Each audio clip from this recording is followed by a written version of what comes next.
For most of modern history, beauty has been closely tied to fragrance. We expect our soaps to smell floral, our creams to smell sweet, and our oils to leave behind a pleasant scent. But this idea is surprisingly new. For thousands of years, beauty routines across the world did not smell good. And that wasn't a mistake. It was intentional. In ancient societies, beauty was never about impressing others with scent. It was about protection, health, and balance. Long before synthetic perfumes existed, people relied on what nature offered.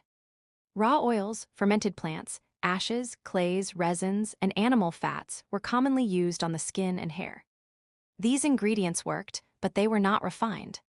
They carried strong, earthy, sometimes bitter smells. And yet they were trusted. In many African communities, traditional soaps made from plant ash and oils were used daily.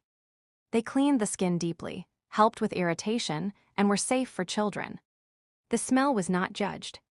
Clean skin mattered more. In parts of ancient Egypt, oils like castor oil, moringa oil, and balanos oil were used to protect the skin from the sun and dryness. These oils had heavy, natural scents. Perfumes existed, but they were used sparingly and often separately from skincare. Scent was ritual. Skincare was practical. In ancient India, beauty practices rooted in Ayurveda focused on balance within the body. Herbs, clays, and oils were chosen based on how they interacted with the skin, not how they smelled. Some mixtures were bitter. Others were pungent. But fragrance was never the goal. In fact, strong artificial scents were often avoided. In many cultures, overpowering smells were believed to interfere with healing. They could mask illness, attract insects, or disrupt spiritual rituals. Natural scent was considered honest. It showed what the body was doing.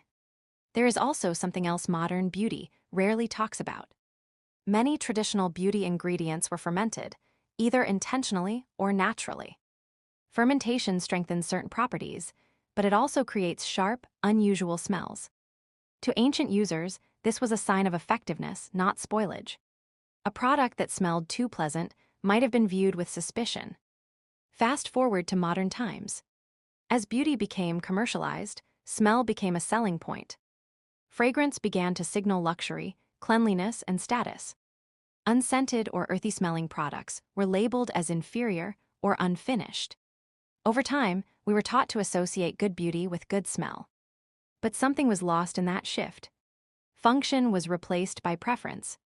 Results were replaced by experience. This is why many traditional beauty products today are heavily altered. Fragrances are added. Colors are changed. Textures are refined. Not to make them work better, but to make them more acceptable. African black soap is a perfect example. Traditional versions smell smoky, earthy, sometimes sharp.